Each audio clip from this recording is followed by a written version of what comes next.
Assalamu alaikum wa rahmatullahi wa barakatuh. Wakash, would you like to just make a short introduction, please?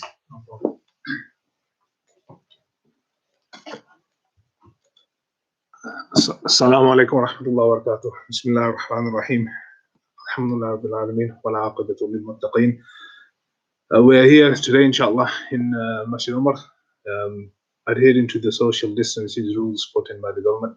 We're here for the very purpose of discussing some topics with your good selves. And alhamdulillah, we're blessed to be in the company of some esteemed scholars and in the month of Ramadan, alhamdulillah. I hope your Ramadan is going well. I hope your fasts are going well. I hope your Quran, tilawah, your prayers, all of them are going well. Allah subhanahu wa ta'ala accept everything that you guys are doing. Alhamdulillah, Allah accept it from all of us. Ameen. Allah subhanahu wa ta'ala make it easy for us and make this journey easy for us and make our masjids available to us as soon as possible. Allah Ameen. Today's topic, inshallah, is going to be focused on zakat. Zakat is an obligation for all of us Muslims who are of adult, sane, and have money for Zakatable income. The rest of this Zakat topic would be discussed by our esteemed Mufti Sahib. Is Mufti Amjad Mohammed. He's the head principal of Olive Foundation. And we are here, inshallah, in Masjid Umar from now until the course ends. So we'll be discussing Zakat, inshallah. We'll be discussing Sadaqatul, Fitr, Fidyah, those questions and answers related to Zakat and how we can dispense our Zakat in the best way possible. And inshallah, I'll like to invite back our Mufti Sahib, and if he could he can begin his talk on Zakat, inshallah. So Mufti Sahib, could you kindly come in? And I'll give him some space, inshallah.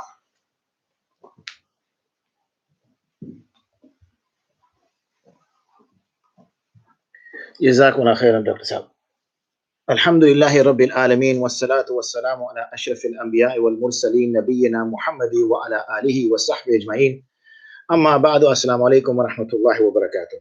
And as Dr. Waqas Khan Sahib said, we're here today in Masjid Umar. Glad to be in a masjid. It's been a long time. And we're going to talk to you about something which is very important, zakat. And zakat, and also we will then touch upon something which is referred to as fitrana or Zakatul Fitr or Sadaqatul Fitr. And finally, we will touch upon the last topic, which is of Fidyah. So these are the three topic areas that we're going to speak about. They're areas which, unfortunately, that we don't know too much about. And I'll explain to you why I say that. When we are young people, many, many years ago, when we're children and we're growing up, then one of the first things our parents and our maktab teachers instill in us is salah.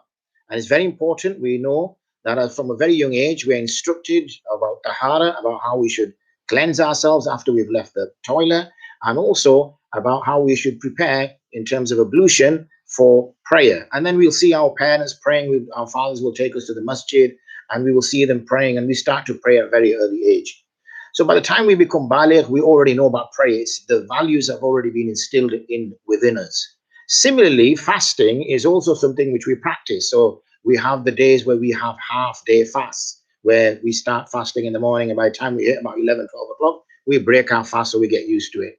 And as by the time we reach bulugh, which could be anything for a girl as young as 9, but can always obviously go up to the age of 13, 14, 15, for chaps especially, then we know that we've already got trained up for fasting. We've done half days, we've done 3/4 days, so we're ready for the real deal as soon as we become baligh. However, when it comes to zakah, then this is something which isn't really trained in us. Yes, we are trained about sadaqah, that we should be charitable, we should give to others, we should think about others before we think about ourselves. But we don't give the fiqh relevance to zakat as much as we should do. So there's many young people that I come across, that I speak to, who could be, 13, 14, 15, 16 years old, 17 years old, and they're already baligh. And I would say to them that, have you given your zakat? And they will say, well, no, I haven't. And you will ask them, why not? They say, well, I'm too young, or, I'll wait till I get a job, or I don't have that much money. So we find that the importance attached to zakah is not there. We have, and yet in the Sharia, Allah subhanahu wa ta'ala mentions zakat with salah. For example, Allah subhanahu wa ta'ala says, وَأَقِيمُوا الصَّلَاةَ وَآتُوا الزَّكَاةَ, that establish your salah and give zakah. The two come together. I can't remember the exact number. We're talking about, I think, 32 times, if I'm not mistaken, in the Quran, where Allah subhanahu wa ta'ala mentions salah with zakah, hand in hand, one after the other. So there's much importance that we should give to salah. We should also give to zakah.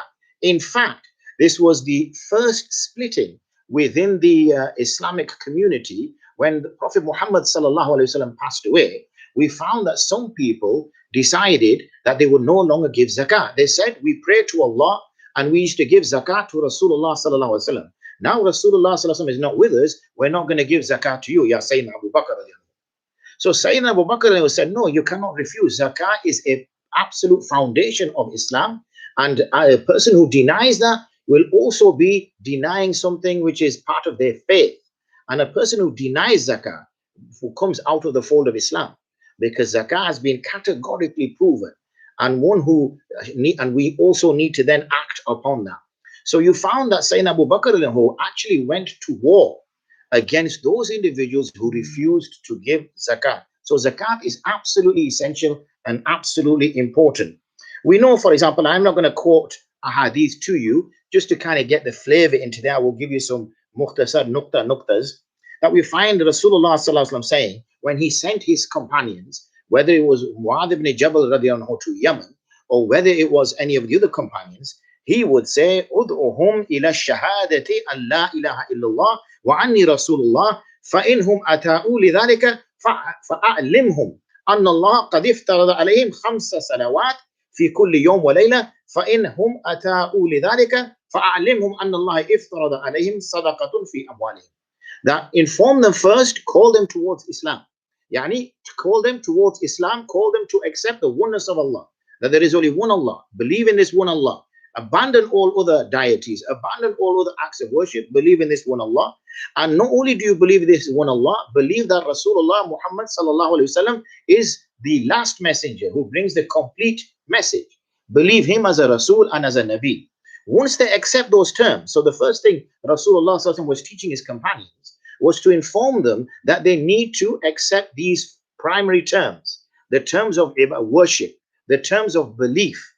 He then said that فَإِنْهُمْ أَتَاؤُوا لِذَلِكَ, if they obey you in this matter, once you get them to accept Islam and they obey you, then inform them regarding the 5 compulsory salah.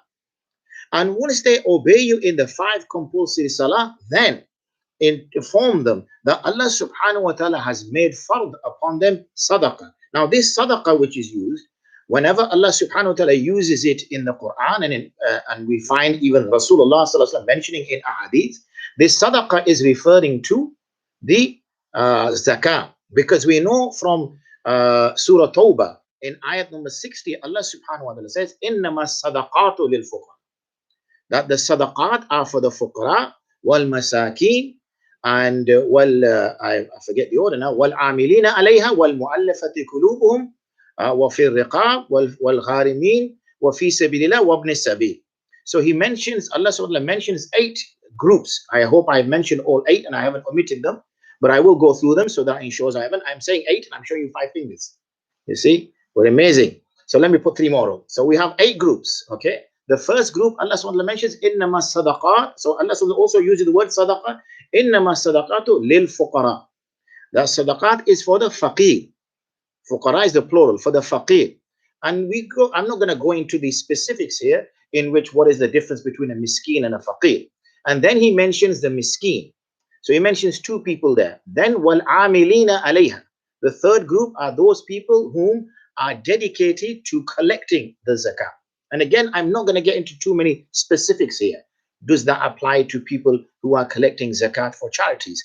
Does that only apply where there is a sultan or there is a Islamic leader? So as I said, I'm going to avoid those discussions. So then we have the amilina alayhi wal mu'allafati qulubuhum, those individuals whose hearts need to be won over towards Islam. Again, there is a debate within the madhahib as to whether that category still exists. Some say that what could be included within that category are those people who have recently converted to Islam and are finding life very difficult. For us, alhamdulillah, we're very fortunate. We're very fortunate. We were born Muslim. Our identity is of Islam. We were identified as Muslims. We were taught from a very young age. Our names that were given to us were Muslim names. However our houses were, we had an element, whether socially or culturally, of Islam. And this Islam, we were, alhamdulillah, very fortunate. Our parents sent us to Maktab at a very young age, 3-4 years old. And we were in that environment. We had access to Aqaidah, access to Quran, access to Asatida. So we learned Tajweed properly. We learned the recitation of the Quran properly. And then, alhamdulillah, those of us who were fortunate, we then had the opportunity to sit with Asatiza and learn our deen. So we knew how to pray. We knew how to fast. We knew what nullified the fast. We knew all these things, alhamdulillah. We were very, very fortunate. And then we grew up, we married in Muslim families, and that carried on. Imagine that person who gets born in a house, raised in a house, and then eventually at the age of 19, 20, 21 years old, converts, leaves everything. Now, we know Islam is haqq, but for now, let's just put ourselves in their shoes. They had everything. They had a family. They had brothers and sisters. They had parents. They had jobs. They had work colleagues. They had a way of life. And they've abandoned all that in order to seek the oneness of Allah. By doing that, they break all their social networks. So I hear many unfortunate, sad stories of Muslims who have converted recently to Islam, sad stories where they are breaking fast on their own. I know we're in lockdown, so I guess everybody's feeling that lately. But these are individuals who don't just face that now, they've been facing that all the time. So it's an opportunity where we try to bring them into our family. I'm not saying we violate the lockdown and social distancing rules. God forbid that I would utter words like that sat in a masjid. What I'm saying is that we can easily knock on the door, leave some food outside, stand back like the way the delivery guys come, and just say, look, we want to invite you to our community. You are part of our family. So they feel that. So this was mu'allafati qulubuhum. And then we have wafir riqab. I think I missed that group out. Fir riqab, riqab is referring to those individuals who are in a state of bondage, slavery. And we might say, does slavery really exist in this day and age? Of course, slavery exists in this day and age. We find slavery exists even within here in the UK, where women have been brought, especially women have been brought from Eastern European lands, from other Asian lands, and they're brought into, making money through in a disgraceful way for men.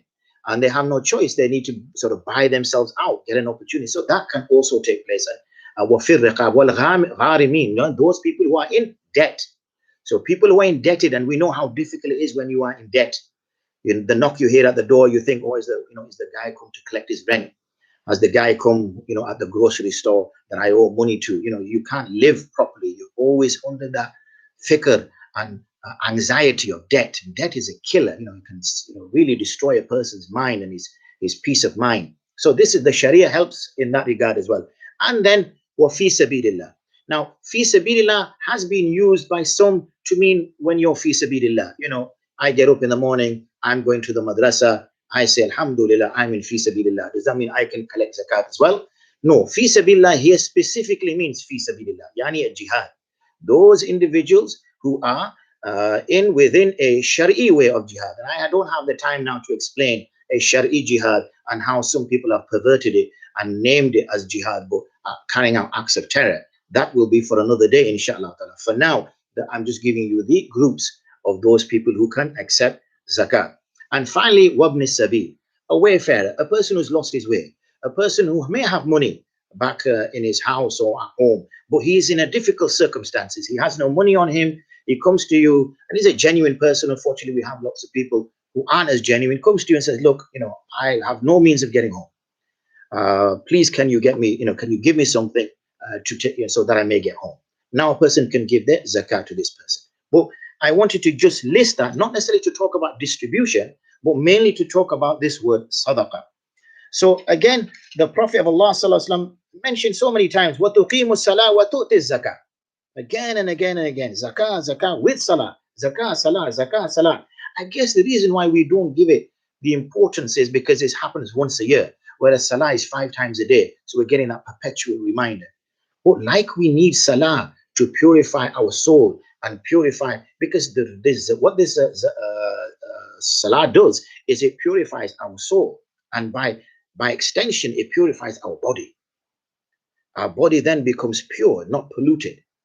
But in the same way, our mal, which we're using to buy clothes, to put food inside, to pay for the heating, to pay for the building we live in, to educate our children, to buy cars, all this money we're using, then this money also needs to be purified.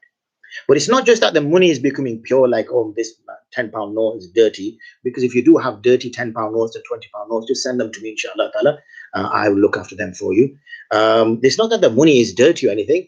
It is because the association with that money. My father used to say, and he still says, is that money in the pocket is not a problem. Money in the heart is the problem. So what we do is we start becoming greedy. So when we start becoming greedy, that, I've got 10,000, wouldn't it be nice if I had 15,000? Now I've got 15,000, wouldn't it be nice if and all we're doing is hoarding. We're hoarding and getting more and more. And shaitan is continuously whispering in our ears about poverty. You're going to become poor. Don't give sadaqah. Don't give zakat. Allah can look after his own people. You're going to become poor. You're going to become poor. And in fact, this was the statement made, na'udhu billahi min dhalik, by certain parties to Rasulullah sallallahu alaihi wasallam when he would ask about giving charity and giving towards. He would say, does your Allah not have money? If Allah wanted these people to be rich and looked after, could he not provide for them? Na'udhu billahi min dhalik, that's really wrong thinking, and we shouldn't even be thinking like that. This is, remember, for our sake. Allah subhanahu wa ta'ala feeds every single being on this planet every single day. There is not a fridge freezer in any nest of a bird, yet every bird gets fed. There is not a fridge freezer in every hole that a snake stays in, yet every snake gets fed. So Allah subhanahu wa ta'ala feeds the tiny bug which walks on the floor to the huge bird which flies in the sky. He feeds every single one of them, yet none of them have fridge freezers and none of them have places to keep food. They go on the day and they come back with fed stomachs. So Allah subhanahu wa ta'ala can provide, but this is a means for us to draw close to him.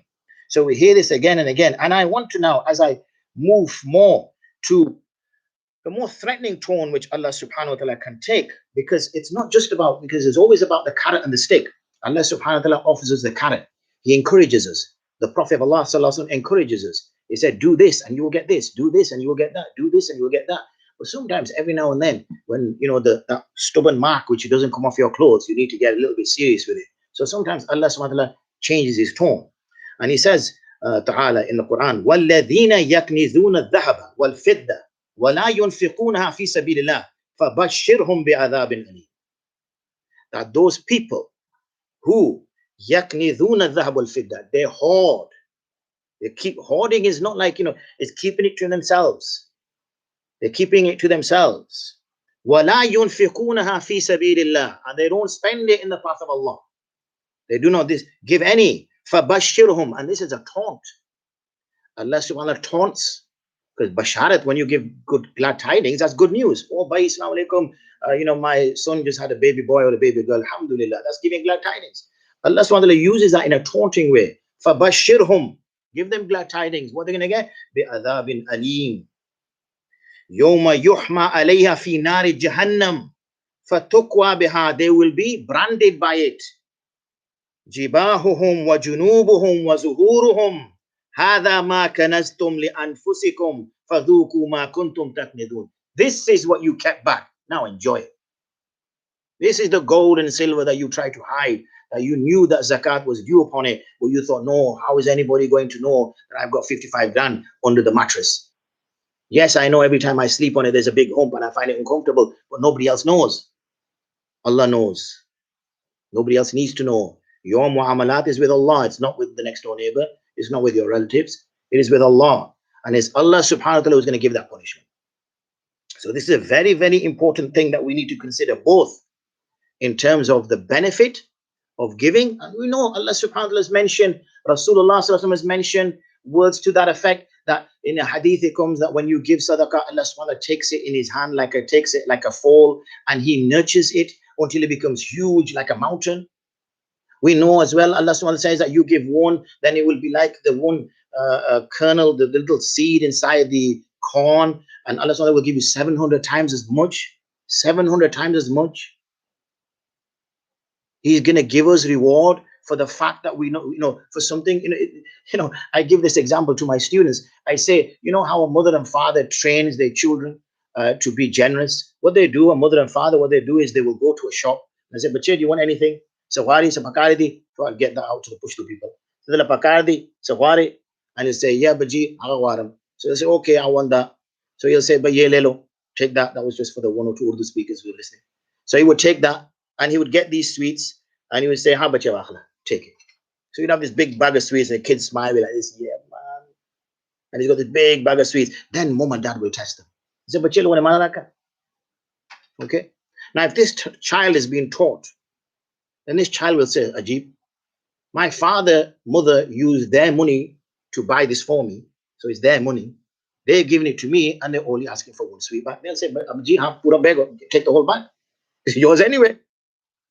No. I just want one back from you. Well, Abaji, I saw your wallet. You had notes. I know you hide that wallet when you walk into the masjid and you go to your change pocket. Well, I saw notes in that wallet. You can buy all those sweets there. Why do you want this one particular one from me? In the same way, Allah subhanahu wa ta'ala is the one who gives us the mal. Allah subhanahu wa ta'ala is the one who gives us mal.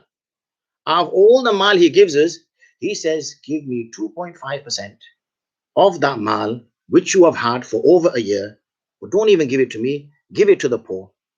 On top of that, I will actually give you reward for it. Ajib, when you really think about it. Now here is Allah subhanahu wa ta'ala giving us all the mal, and when he gives us all the mal, he's only asking us to give 2.5%, and that is to the poor, not to Allah. And yet Allah subhanahu wa ta'ala is ghani. He has bounties beyond our imagination. You stare out into space and you see all of Allah's creation, and that's only as far as you can see. We cannot even understand the creation of Allah. How are we going to understand the Creator? Okay, how are we going to understand the Creator? So these were some ayats which I wanted to share with you, and some points which I wanted to share with you with regards to zakat and zakat's importance. So what I will do now, inshallah ta'ala, is just explain to you how zakat works in a sense. So the first thing we need to do is we have something called nisab, and we have something called a anniversary. Nisab anniversary. You know, like we have birthdays. Like I think mine was my 26th birthday was like a couple of years back. You know, we all have birthdays, don't we? The day we were born. So in the same way, when a person has wealth, okay, then at one time, so for example, I'm just checking the nisab for you. So let's just say I become baligh, whatever age I am, 13, 14, 15. Soon as I am baligh, then I become mukallaf. Everything falls upon me. All of Allah's ahkams come upon me. Suddenly I'm responsible. I'm accountable to Allah. One of those responsibilities which falls on my shoulders is zakah. Zakah falls on my shoulders. Now I need to check in my pockets, in my bank account, to see if I have £238 and 82 pence. Okay, because that's the quantity. I'm not going to go into what's this based on in terms of the silver price and whatever. But for us here in the UK, £238, 82 pence is the value that we have at the moment. So with £238, 82, if I have that, then that day, wherever that day is, becomes my nisab day. So let's just say I was 14 years old and it was the 21st of June. And on the 21st of June, I realized I had £200 before 21st of June, and then suddenly somebody gave me £40 on the 21st of June.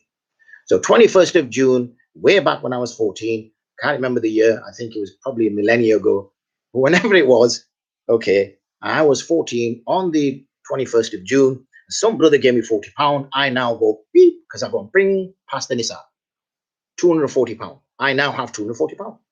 That date I write down. Okay, when I said write down, I use my thumbs like this because nowadays we don't write like this, we write like this. So I write it down.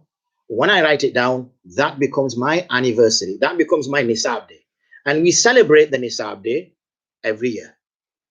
Every year we celebrate the nisab day. Like every year, we're not supposed to celebrate our birthdays.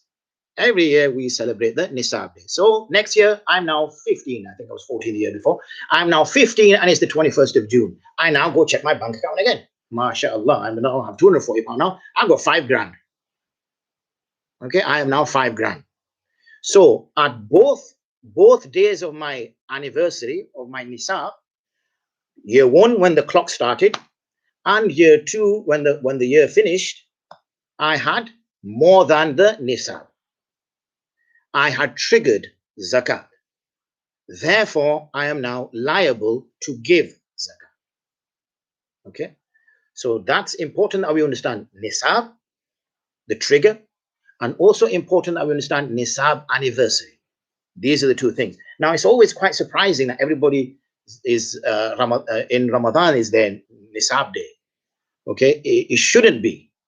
It should be throughout the year, because it's not like in Ramadan people give you money. So you need to try to remember. I know it can't be easy, but you got to try to remember, when was the first time as a valid person did I have around £240? Now, obviously, if you are as old as me, you're going to go back into the 70s and 80s to look for that date. So you will need to know the nisab value for those dates, and it was considerably lower. I think back then you're talking maybe £40, £50. It was considerably lower. So you would have to check. And there are websites available where you can go on there and they will backtrack your nisab. They will backtrack the value of nisab for the last 20 years. I think it goes back to, well, for people like us, you probably need to go back 40 years. I don't know if there's such a website that exists for that. Okay, so you would have to best guess and always err on the side of caution, in the sense of give zakah rather trying to hold it back. So that's the best way. So that's nisab, and that's the nisab anniversary. They're the two things we need to know. Next is the assets and the quantity we give from the assets. So there's three things we need to be considered of: assets, liabilities, and then the distribution. Okay, remember that. So we've got nisab anniversary, now assets. What am I measuring? Now, back in the day, obviously I only had cash. I didn't have anything else. Now, alhamdulillah, I have other things. Okay, so what do I need to look at? Well, first of all, I need to look at cash. What cash do I have in my pocket, in my wallet? Okay, under my bed, any other secret place that I hide money. So that's the first thing, money. But money in all its forms. Money in my current account, money in my savings account, money in whatever other account I may have. That will need to be taken into consideration. Okay. Now, whilst we're talking about accounts, we get lots of questions about, do I give zakat on an account that I have for my children? So sometimes parents, mashallah, what they do is they set up an account name. They are the guardian. They set up an account in their child's name and they put money into it. Okay, so every month they put £5 or £10, thinking that when my child reaches 18, you see, we always have 18 in our head because that's the way society has trained us, that 18 is when a child becomes an adult. In our Sharia, a child becomes an adult when they reach bulugh. So we say when they reach 18, I'll hand this huge sum of cash over to them, and then they can go to college, uni, whatever they're going to do, buy a car, whatever. So we save that money. So I get a question that people will ask is that, who do I pay zakat on that? Well, if that money belongs to the child, if you have made the child the owner, the malik, then the child will not give zakat, and neither will you, because it's neither your cash nor is the child's, and the child is not responsible until they reach bulugh. Now they reach bulugh, so they're 14 years old, they're 15 years old, but they won't get access to that till they're 18 years old. So they will work out their zakat and write it down. When they have the next anniversary, they will work out their zakat, write it down. When they have the next anniversary, they'll work it until they reach 18, they get access to that money, then they will take out that total and they will give that away. So assets first, so accounts. Next is any investments that I may have. So for example, I may have shares in which I'm getting dividends. See, shares will split into two as well. Some shares I buy, some shares I might buy for long term. I'm buying these shares for the next 20, 30 years. I'm only going to take the dividends. Then zakat is due on those dividends that I take. Okay.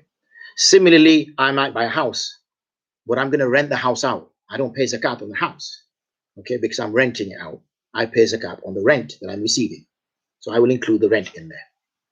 It might be that, okay, I'm a bloke, but it might be from a woman's perspective that she has gold rings, gold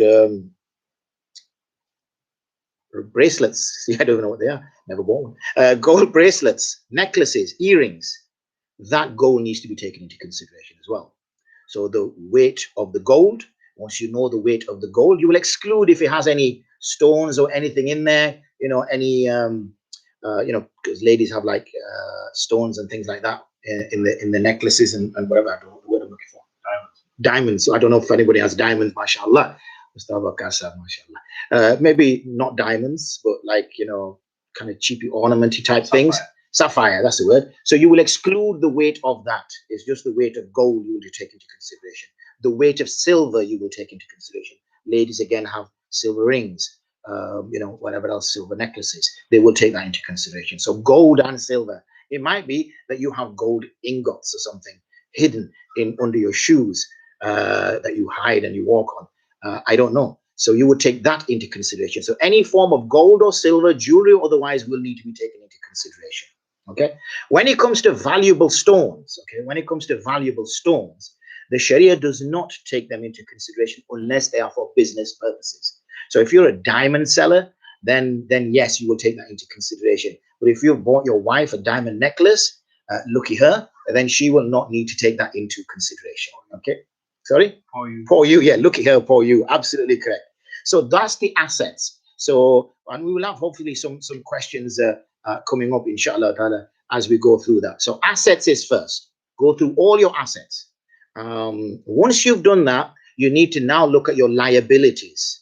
So this is your pluses. So in one column, you will have all your pluses, cash, whatever I just said, all that will be there.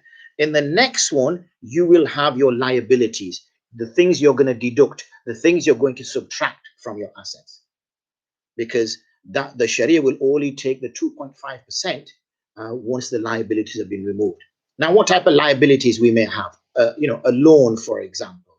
We may have borrowed money. Now, when it comes to loans, mortgages, whatever, if it's a loan which can be requested at any time, then that may be totally deducted. However, if it is a loan which has an agreed payment scheme, be it a mortgage, again, I'm not going to speak about the permissibility of a high street mortgage or not. For now, let's just talk about it. Be it a mortgage or be it a loan for buying a car or anything of that matter, then the ulama differ with regards to how much you should exclude from it. I'll give you my position. My position is you should only exclude 1 month's worth. Okay. Some ulama, the other opinion of the ulama is you can exclude 1 lunar year's worth. Okay. However, if it's anfa'u lil fuqara, more beneficial for the poor, then you should only exclude a month's worth. Because my view is that if you were really serious about that debt and that debt was really going to cripple you, then you would use your assets to pay the debt. The Sharia always says don't stay, it advises not to be in debt. It advises not to ask for loans. But if you do, then pay them off quickly. It's not something you want to have. In fact, we know that it's one of the things which even keeps your soul back. Dain. And it's something which the Prophet ﷺ would not lead prayer, janazah over. So debts are things which you should clear. They're not things which you should keep for years on end and end, thinking that, this is something that's worthwhile keeping. It should be settled. So assets, liabilities. So you will subtract those liabilities. Obviously, the month's worth of bills you will remove. So gas bills, rent, electric, whatever it might be, business rates, depending on what you're doing, that will be all excluded. I mentioned the word business, so let me take it there. In terms of a business, the way the Sharia understands it is that it is not like we have a business account and a personal account. The Sharia does not differentiate between that. When it comes to business, how much of a share of that business is yours? That's what it looks at. So if I have a business partnership with somebody and we're 50% owners, okay, we want a grocery store or something, then we would look at in there what that fifth. So let's just say the grocery store is worth 30 grand. Right? So 15 grand is mine, 15 grand is my friend's. So from that 15 grand, I will be able to remove anything which is infrastructure. For example, the room itself, the furniture in the place. I will be able to exclude that because that's similar, like I mentioned earlier about the renting. You don't include the house, you only include the rent coming from there. But anything which is goods in there, anything like the fruit, the apples, whatever, I would have to take that into consideration. Get the market value, what it's being sold at, okay, not what I bought at, what it's being sold at, and calculate the zakat based on that. That would be everything from what's still in the van, driving from the kind of place with the market where you pick up the fruit and veg first thing in the morning. Whatever's even in that van, that will be taken into consideration. What's in the store will be taken into consideration. Anything which is in the lockup will be taken into consideration. Any cash which is either in the till or in the a bank will be taken into consideration. Everything will be included in there, but you would deduct the infrastructure. So 15 grand was mine, 15 grand was my friend. From that 15 grand, I find out that the building, I know you're saying 15 grand, where you get these buildings from, Mufti, can you give us the address? You take out the room, you deduct the furniture, you deduct, the till, the whatever else, and you're left just with cash and produce. Okay, then that part is mine. Half is his, half is mine. I will then add that to my zakah. Another thing which comes up, which is a bit unusual, is sometimes husband and wife have joint accounts. So the question will come up is that, what do we do here? We have a joint account. Who pays zakah? Well, in the Sharia, even though husband and wife is a very close relationship, the Sharia considers them to be individuals. Okay, this is why we have this issue sometimes when a husband and wife split, that the wife then says, well, am I not entitled to his property? In the Sharia, if he paid for the property belongs to him. The woman has no claim over it. Yes, she may say, well, hold on a second here. I was married to him for 25 years. I bore him 6 kids. He bored me. And I cooked for him. I did everything for him. And now he just left me because I'm, 55, 60 years old. And he's found somebody who's 30 years old and I get nothing. If a woman feels that her relationship is like that, then she should say, gift me half the house while she's married to him. Gift me half the house. So when he gifts her half the house, now she is half owner. The Sharia does not allow people to usurp, to take the rights of others. But if, say, husband and wife are getting on really well, and these problems only come about when the husband and wife are splitting up, when it's all lovey-dovey, there's no issue. So only when the marriage is breaking down, and now suddenly husband and wife are no longer lovey-dovey, now they're enemies. When they're enemies, each person wants to take as much as they want to take off the next person.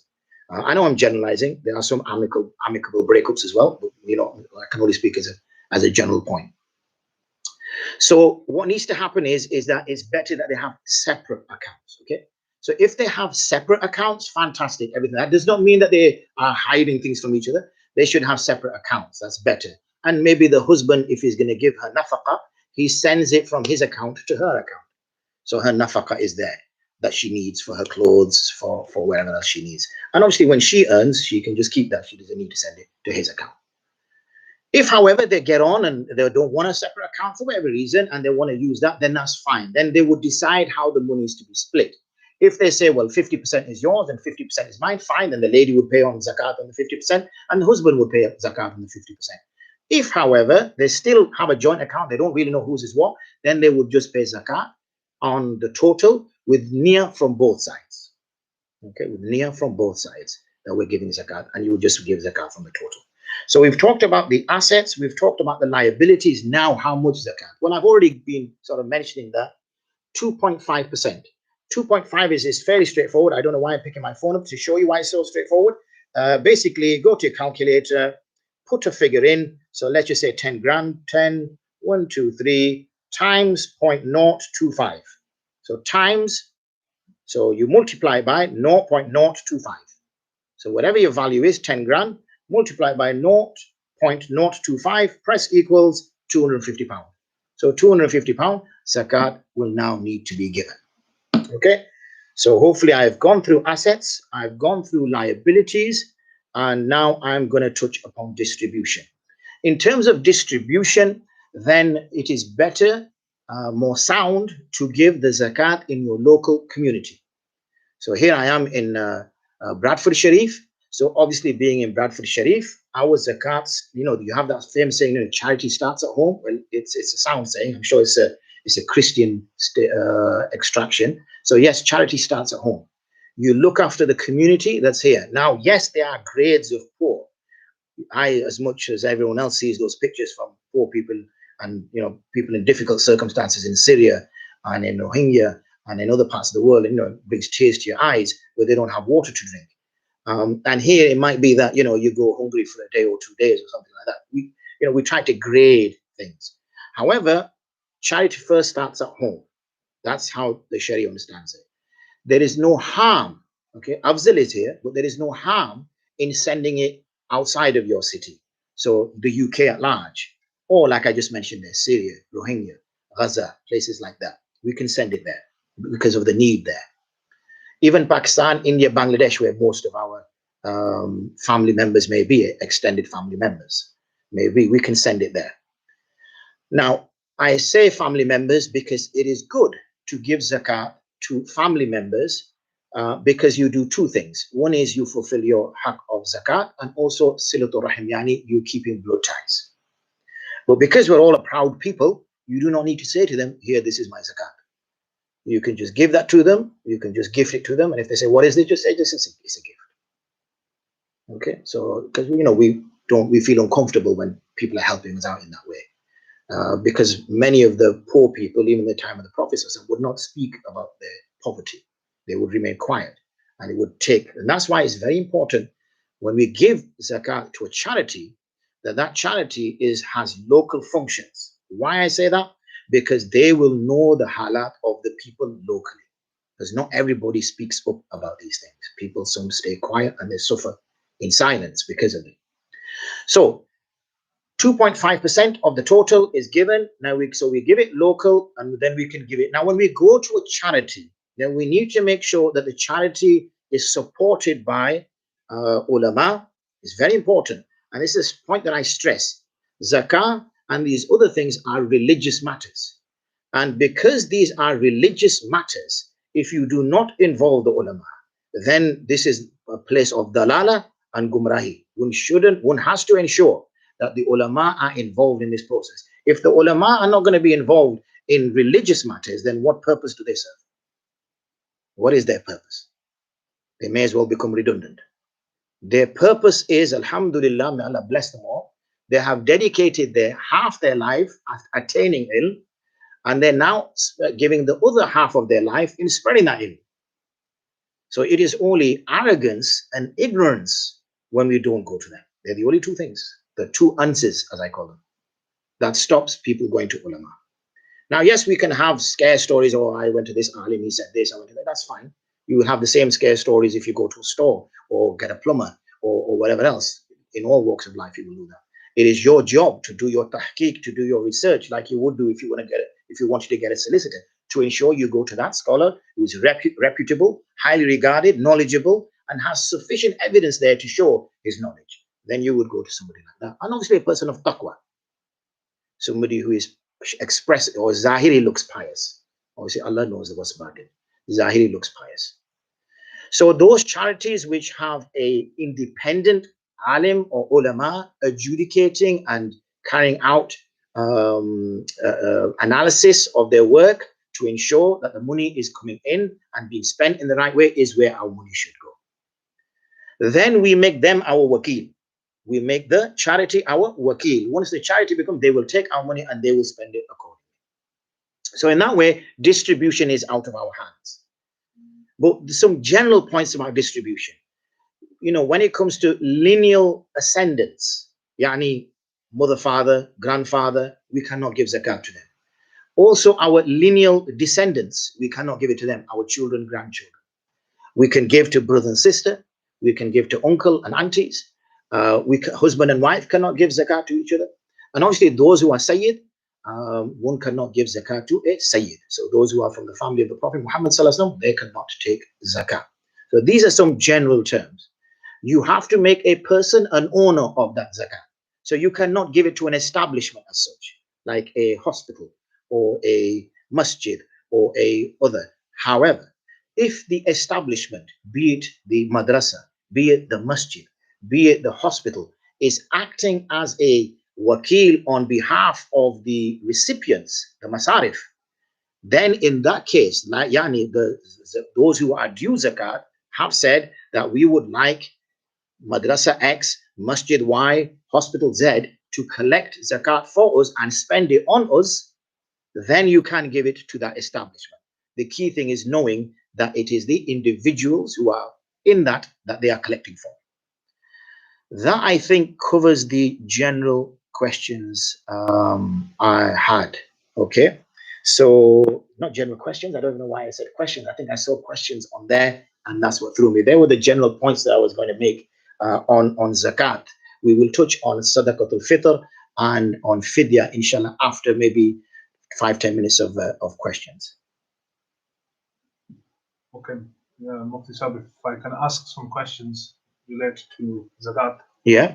Do you want to take the ones on the? Are you seeing? Yeah, I've seen some of the ones online, but there's some that have come in from before from other sources. So if you could share some of them you've covered within your discussion with regards to zakat. One of them was, if you could, you mentioned the rates as per nisab rates, but if so, the question is, what property is zakatable and what are the zakat rates? So the second part you did explain, but what property is zakatable? I think just to give a answer to that, please. Okay, I hope you can hear our esteemed colleague Dr. Saad there. If not, please do say so. We'll just make him shout a little bit louder. So in terms of property, anything which you buy for yourself, okay? So things which you are going to live in, I assume that's what you mean by property, as in houses? Yes. Okay. So for example, if I'm going to buy a house which I'm going to live in, then there is no zakat due upon that. If I buy a car, which I am going to live in. No, if I buy a car which I'm going to drive, then there's no zakat upon that. If I buy a property in which I am going to rent out, okay, then I do not pay zakat on the property. If I buy a car that I'm going to lease out, then I do not pay zakat on that car. The only time I will pay zakat is if I buy something, house, car, with the intention of selling it. So if I buy something with the intention of selling it, then that becomes zakatable at that time. If I buy something for myself and I think, you know what, if I get a decent price, I may sell it, okay, then that is not zakatable either. The intention at the time of purchase has to be that I am going to sell this. Otherwise, with all of those others, when I do sell it, then obviously that car that I've sold, that house that I've sold, massive lump sum will go in my bank account. And if I don't spend it within that lunar year, then I will pay zakat on it when my zakat anniversary date comes up, my nisab anniversary. Just following on from that, it's a mixed intention with someone. So if he's bought something with the intention of, once it prefers a higher rate in value, then as in it increases in value over the years, like you get these classical cars, is zakat payable each year or when he finally sells it? So if he's in doubt of selling it, there has to be a firm intention of sale at the time of purchase for zakat to be due. So if it's a case of I'll buy, cello, let's see what happens, it's a flutter. I'll buy it for 10 grand and it might go up and and otherwise I'll just keep it. And that's not a firm. It's if I now go, somebody approaches me, rings me and says, oh, what's up? I've got a crate full of iPhones, obviously from a legitimate source. I wouldn't buy anything from a legitimate source. So if he had a crate full of iPhones and I bought them knowing I'm going to sell them on, and obviously zakat is due on those iPhones. Remember, this is the point that I've just come to mind, that property does not need to stay with me for the full nisab, for the full calendar year. This is a big confusion people have. They say, Mufti, I've only got this 5 grand yesterday. Some brother rang me, and this is no lie. He got 300 grand 2 weeks ago before his nisab date. No lie. He rang me the other day. He got 300 grand. His business got sold, and he was a partner in it. And he got 300 grand cash, and he's going to buy a house in 3 months' time. The only reason he can't buy a house now is because of lockdown. I think the house markets are now opening. So he said, Mufti, it's now my nisab date. Do I give zakat? I said, yes. He said, yeah, but I've only had it 2 weeks. I said, that's not the point. Did you have nisab a year ago on this day? He goes, yes, I did. And have you got nisab? Obviously, you got nisab now. Yes, I have. Right. Yes, but I'm going to buy something with it in 2 months. I said, yes, you could be dead tomorrow. Your zakat is due today. Don't live for the next day. You give your zakat when it is due. And even when you work it out, it's not like end of the world. Somebody sent me a question in which they had an Excel spreadsheet. And on that Excel spreadsheet, each year they were deducting zakat. So they said, Mufti, if I have 100 grand, I will have, I think it was 37 grand after 40 years. Is zakat a good thing? I said, yeah, but if you got 100 grand now and 40 years later you got 37, why have you got 100 grand now? You are hoarding. And what the Sharia is doing in another way is prompting you to spend that money, to invest that money, to hire somebody, to become an entrepreneur. The Sharia does not want the rich to get richer. and the poor to get poorer. And the way that happens is that we have hoarding. So we've noticed over the last month or 2 months whilst we've been in lockdown, the rich have actually got richer, and it's the poor that have got poorer. And the Sharia doesn't allow that. So he wants money out. So if you're going to get £1 million and keep it in your bank account, well, you're going to give zakat. One way or another, that money is going to come away from you, either willingly or begrudgingly. Mufti, may I ask, is zakat paid on the nisab of the individual who is a business owner, or on the nisab of a business or property? The business owner and the individual are one from the Sharia perspective. So from the Sharia perspective, it doesn't look at, let's just say I have a business called Mohammed Stores and I have my personal account.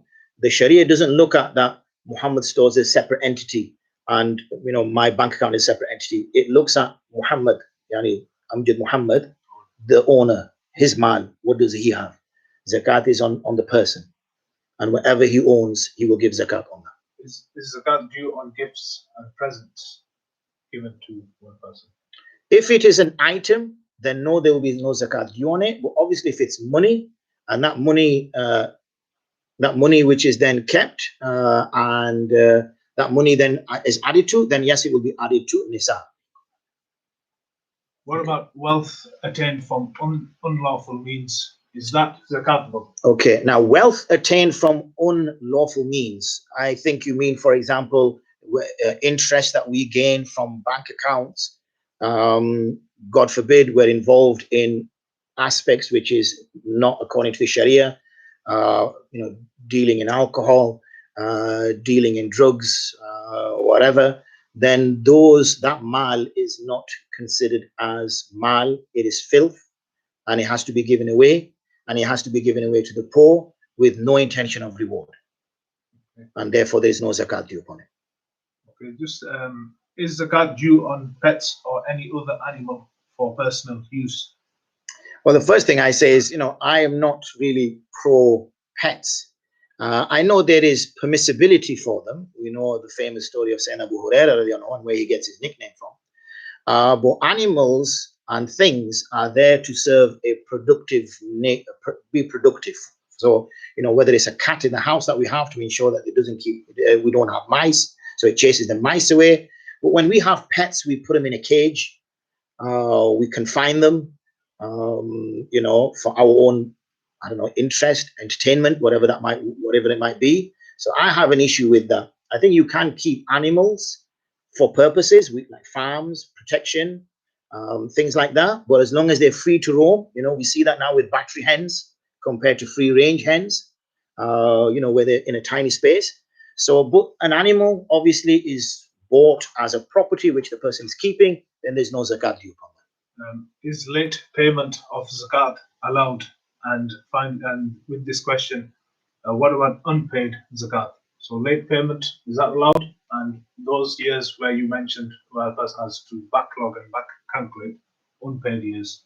Zakat, once it becomes due upon the person, should be paid as soon as possible. Okay, when something becomes fard upon a person, it should be. There is some ikhtilaf on that particular mas'ala where some allow a delay, that this person will only become sinful when he's not in a position to pay it. However, remember this zakat is due. Now, it might be that right now you have £5,000 in your bank account, but 10 years from now, God forbid, you could be in a very difficult financial position.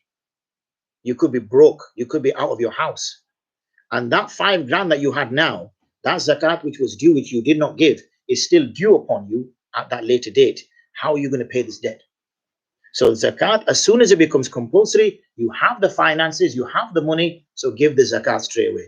Also, remember this zakat, innama sadaqatul lil-fuqara wal-masakin, is a means to ensure some level, not necessarily of fairness in society, but some means of society taking responsibility for the others. If every single person did not pay his zakat immediately, then what would be the situation?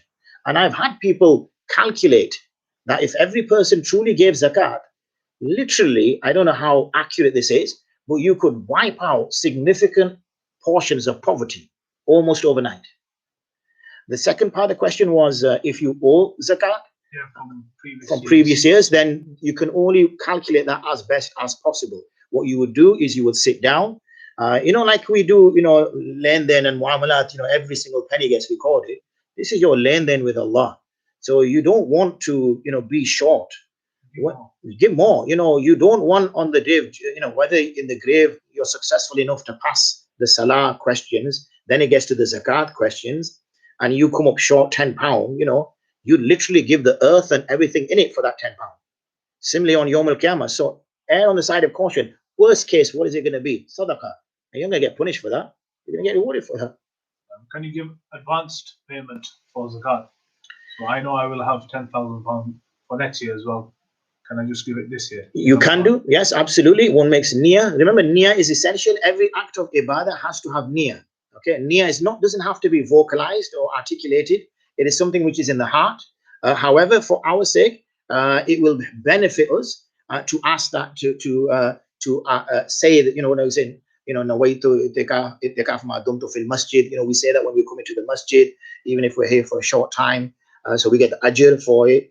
Niyyah. And Allah subhanahu wa ta'ala is so gracious. Allahu Akbar. You can make 50 niyats with one act, and Allah will give you reward for all 50.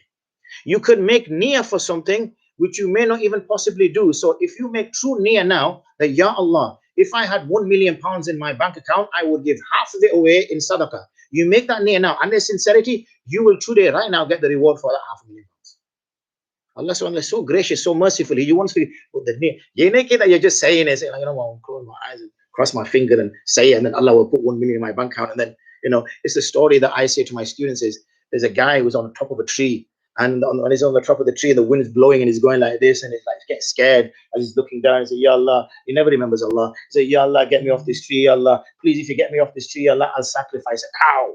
Ya Allah, get me off this tree, please, Ya Allah, Ya Allah. And then the wind abates a little bit, so he sneaks down a little bit down, and the wind starts again. Oh, Ya Allah, please get me off this tree, please, Ya Allah. I'll sacrifice a goat when I get off this tree. And then the wind goes, and then he climbs down a little bit further, and then he starts again. Oh, Ya Allah, please get me off this. I'll sacrifice a lamb when I get off this. And then, he climbs down a little bit further. Nobody stops him. And then the wind comes again, and it's a big tree. Come on. Why is he going to get scared if he got off it so quickly? So he comes down a little bit more. The wind comes again. It's, oh, Ya Allah, please get me off this tree. Ya Allah, I'll sacrifice a cockerel if you get me off this tree. And then when he gets further down, the wind starts again. Oh, Ya Allah, please get me off this tree. I'll give an egg away in sadaqah if you get me off this tree. Finally gets off the tree. Then he says, Ya Allah, what do you need an egg for? So this is our halat. When mushkilat comes to us, or when we want something, then we're making all these big things. Ya Allah, give me this. I will start praying 5 times a day. Ya Allah, give me this. I will start doing this. Ya Allah, I'll obey you. Like we really have a choice. Right? Listen, look at the arrogance in our du'as. Ya Allah, I will be good. If you do this for me. Like Allah's not done enough. The eyes, the ears, the nose, the mouth, the food we're going to eat. Many people, we're going to be spoiled for choice on our dastakhan later on, inshallah. Think about those others that have nothing to eat. They're deciding if we're going to eat, not what we're going to eat. Are we going to eat? The other question, you touched upon zakat being given on gold and silver, and to a certain extent, this specific question is with regards to other metals such as platinum, palladium. Does one have to give zakat on those? Again, the Sharia doesn't recognize those as those would be considered as ones to give zakat on. However, if they're there for the sake of business, this person deals in palladium, this person deals in expensive rare metals, then yes, they would be part of his stock, and he would give zakat based on that. Okay, what about online cryptocurrencies like Bitcoin? My view on cryptocurrency is one which I don't necessarily agree with the structure of cryptocurrencies, and I've written a fatwa on this, which is available on our Telegram channel and various other, I think it's even on our website. Because of the way cryptocurrency originates, the way the alphanumeric formula is put together, and how that is decentralized from banks. But anyway, it's a bit technical. For those who aren't interested, they're going to fall asleep definitely now, if they haven't fallen asleep already. So that's the first issue. Okay. But secondly, let's just park that to one side.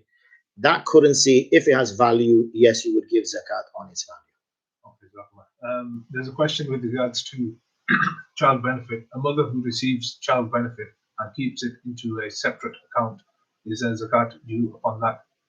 Anything which belongs to the child, then you look at the child. Remember, zakat is individualized focus.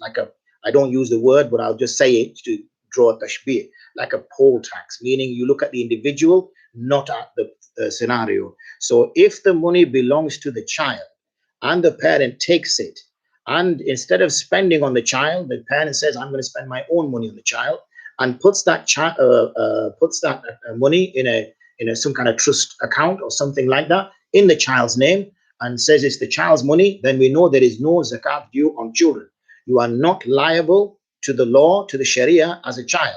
You're ma'soom. It's only when you become baligh that the laws of the Sharia fall upon you. That does not mean, obviously, that children can do as they please. The child there's tarbiyah that needs to take place. That's where the parent, I have many phone calls that I receive and say, oh, my child was so good, and then suddenly, they've gone bad, and they do this and they do that, and they do the other.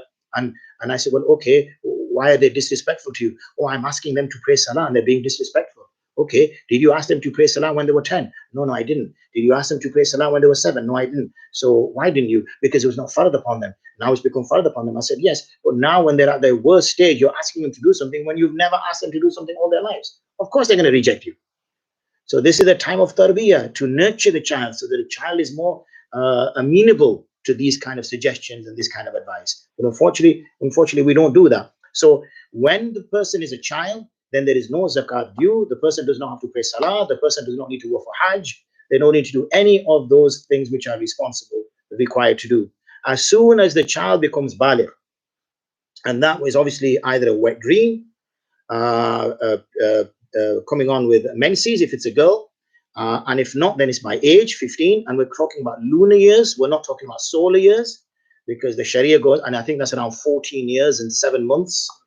Mufti Sahib, just one question that's come in. Could you just explain explicitly?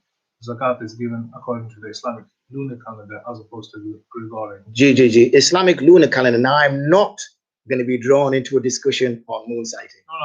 No, I was talking to the camera. I was talking to you. So I'm not going to be drawn into the question on moon sighting, but remember, in the Sharia, we go by the Islamic calendar, the 12 months of the year. We are in the month of Ramadan. We only remember Ramadan. I probably, I'd like to see somebody type the answer to this as to what the next month is. So, we don't know the next month. We know it's Eid. That's it, because after that, Islam kind of gets packed up for a little bit. And till the next year, unfortunately. Till the next Eid, yeah. And then what month is the next Eid in? Is it Dhul Qa'dah? Is it Dhul Hijjah? What is Dhul Hijjah? What are the Ashhurum Hurum? What are the prescribed months? All these sorts of things we need to know. This is your identity. We live in a society where continuously our identity is being challenged. Who we are, the way we dress gets mocked at. So, 3 weeks ago, 3 months ago rather, women covering were called letterboxes. Look how Allah subhanahu wa ta'ala dealt with that. Now every single person is going to have to look like a letterbox. So, we have our own identity. When we have our identity, we should be confident about our identity. We should be confident about Islam. We are upon haqq, alhamdulillah. Why are we the ones acting nervous and sheepish? We are upon haqq, and this land and the earth belongs to Allah, and He gives it to the believers. So I don't understand the nervousness and the way we behave. We should be confident. But to be confident, we've got to know our religion. We've got to know the months of the year. We've got to be interested to know what month are we in. Is there any fazilat of this month? Did anything happen? 2 days ago or whatever it was, 17th of Ramadan was the second Hijri. 17th of Ramadan, the Battle of Badr took place. This battle is the actual essence of Islam. Had that battle been lost, there would be no Islam.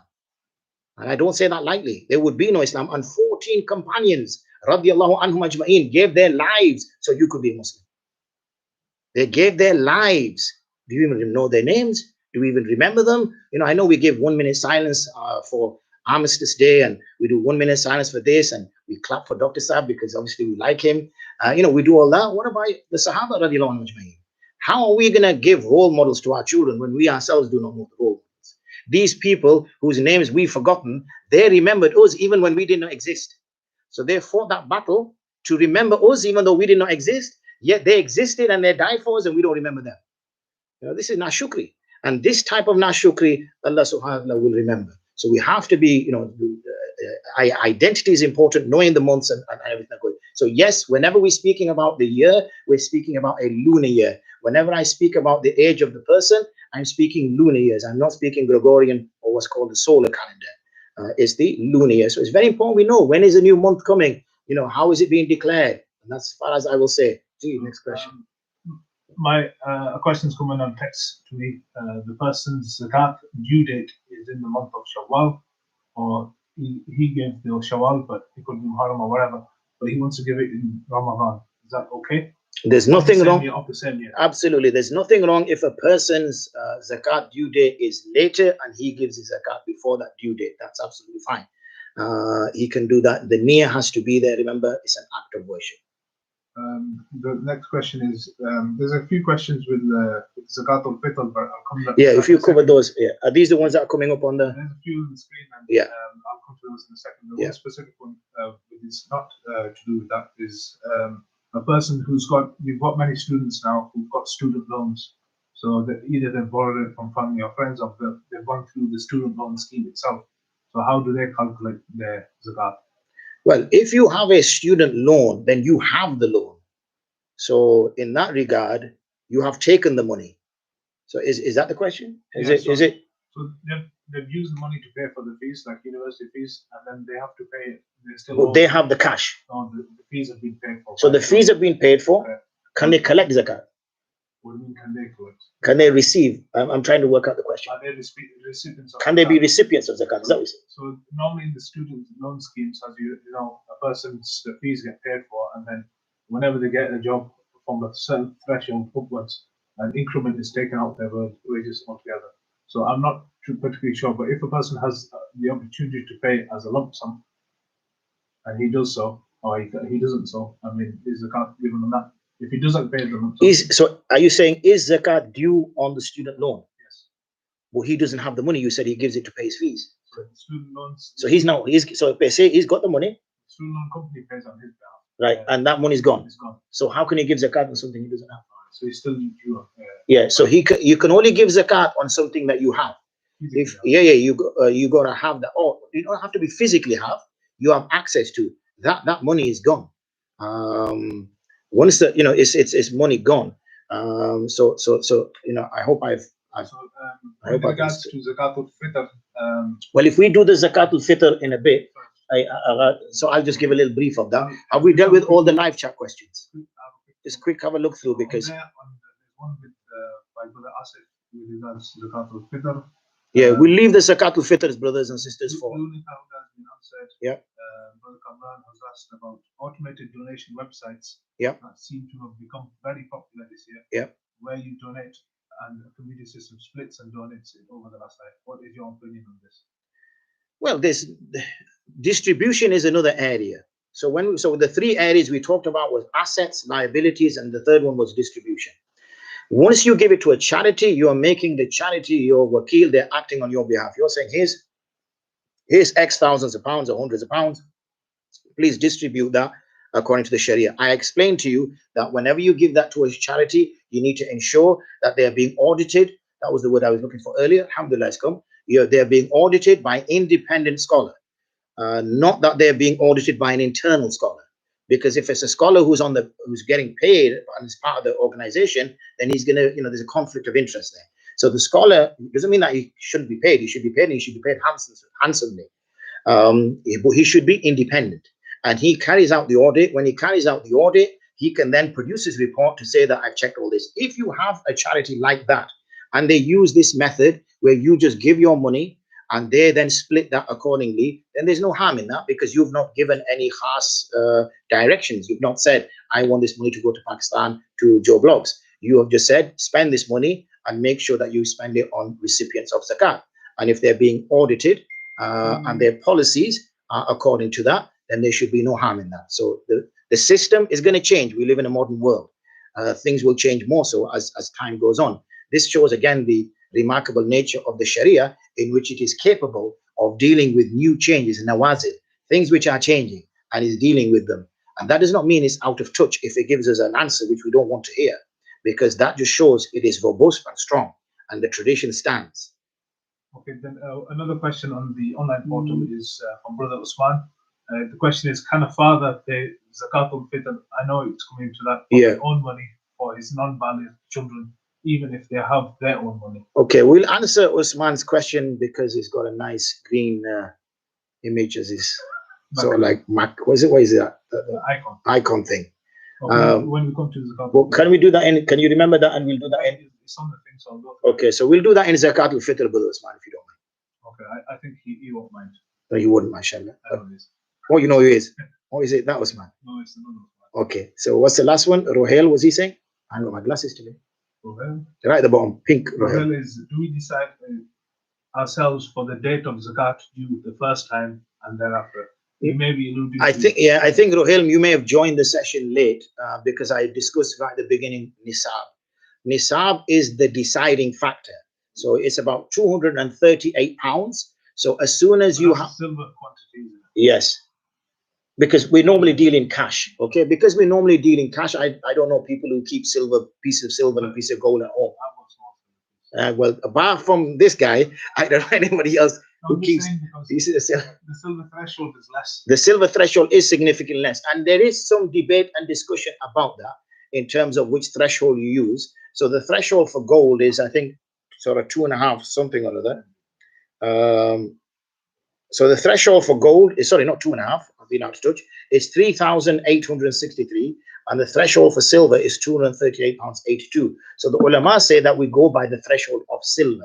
There are in certain circumstances where we can use the threshold of gold, but the threshold of gold is only used when we are looking at the masarif. So for example, if there is a person, a sister, for example, who is living with 3 children alone, and she's getting no support from the state for whatever reason, we don't need to go through that, and she has 500 pounds. Now, technically speaking, she cannot accept zakat. Why? Because she has 500 pounds and it's above the 238 threshold.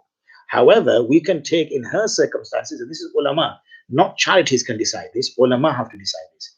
And I keep repeating this, and it's not that I'm trying to blow the trumpet of ulama, is that this is the ulama's job. And unfortunately, they're being sidelined for so many things. And this is the work of the ulama. Now, ulama khair, mashallah, Allah will still give them jazal khair because they're doing other work. But it's those people who are trying to fill their shoes. They're the ones who need to look at themselves and be very, very careful, because they're speaking in an area which they cannot speak in. And then they will be answerable to Allah subhanahu wa ta'ala on the day of judgment. And it's no small thing to be answerable to Allah subhanahu wa ta'ala. The fact that you just get stopped, we hear from the tradition that the person who earned more money will take approximately 500 years longer to get into Jannah than the person who earned less money. Now, we're not saying that the person earned money from a haram source or that he spent it in a haram way. It's just accountability.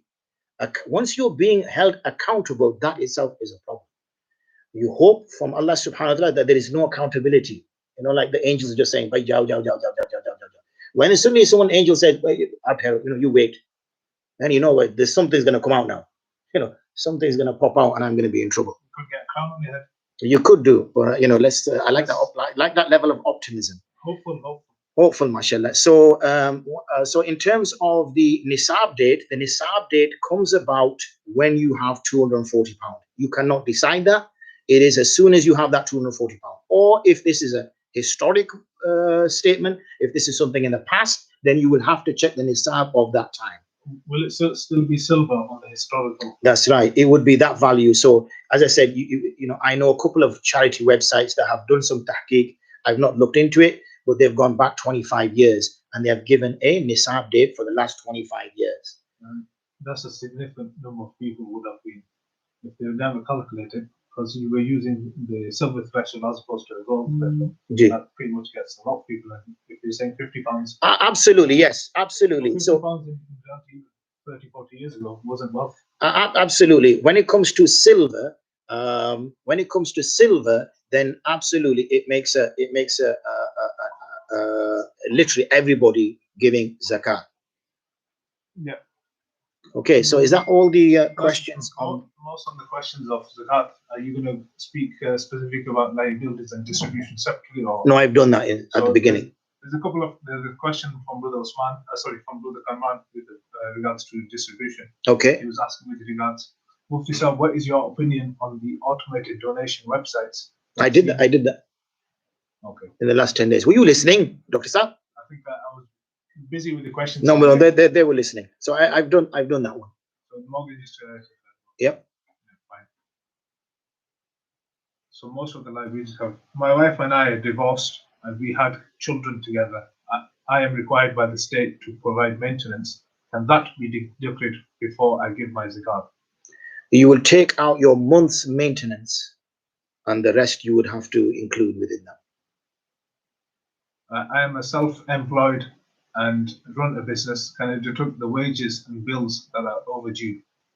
Those bills that are overdue and those wages which are overdue, meaning they are owed to the people, then yes, you will be able to exclude them from the assets. You will be able to deduct them because they are overdue. So with regards to distribution, again, you mentioned early on that there's no place like home, I think was the phrase you used. So if and I can't remember the exact verse in the Quran, but Allah Subhanahu says to the next meaning that you give to your close ones first. So I know the lineage is, you don't go linear upwards or downwards. The question is, if your family members live abroad and you know there's people within Bradford and you're living in Bradford, but your family members are due recipients of zakat abroad in Pakistan or somewhere, is it better to give to family members in Pakistan, or is it better to give those people in Bradford? Well, if you the thing is, if you knew the people in Bradford, you know both. Okay, if you knew them, then you can easily split the two in half. But if you know that the people in Bradford have another source of income, meaning that you can inform them there is a new charity which is established itself in Bradford recently, and they are looking after Bradford's needs. So you could signpost people to that. Those people in Bradford that you can signpost them to there. Then that would be fine. And it might be that the family members in Pakistan or Bangladesh or India don't have that access to the zakat. So it's a sensible, common sense would be applied, and you would try to meet both. Can you give all of your zakat to one single person? Generally speaking, our zakat can be quite considerable, in the few hundreds. But if it's below, the nisab threshold, then there's no harm. But you should avoid making another person go past the nisab threshold. So if you have to give £240 plus to one person, then you're making that person go past the nisab threshold. Does that include when you give it? No, it doesn't. Yeah, scrap that. Can non-Muslims receive zakat? Zakat is taken from Muslims, and as a result, because it's a responsibility on Muslims, it has to be given to Muslims.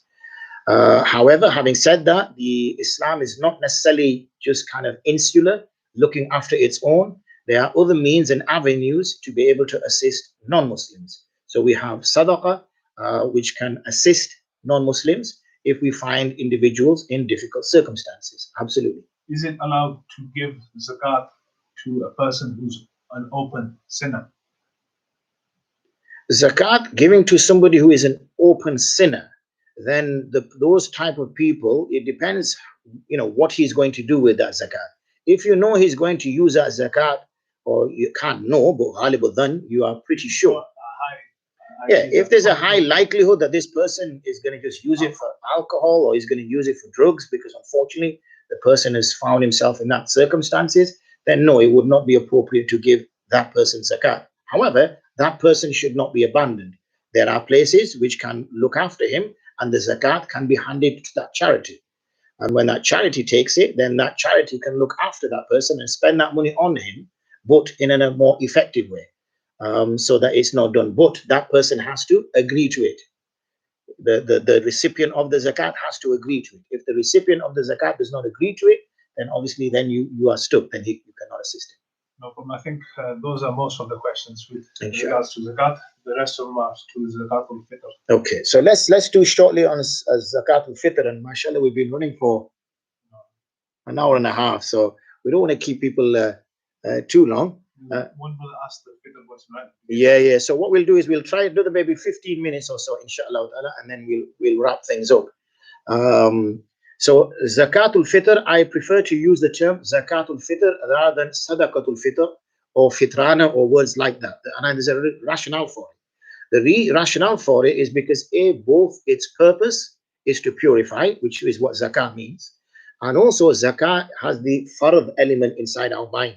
So when we hear Sadaqah, we think, oh yeah, if I want to give, I'll give it. If I don't want to give, I won't give it. But when we hear Zakah, we know Zakat is fard. So terminology is very important because it's the way we understand things. So I prefer the term Zakatul Fitr.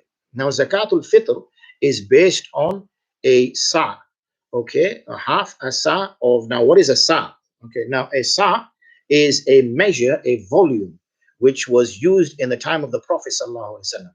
So they would use what's called mud, not mud, but mud.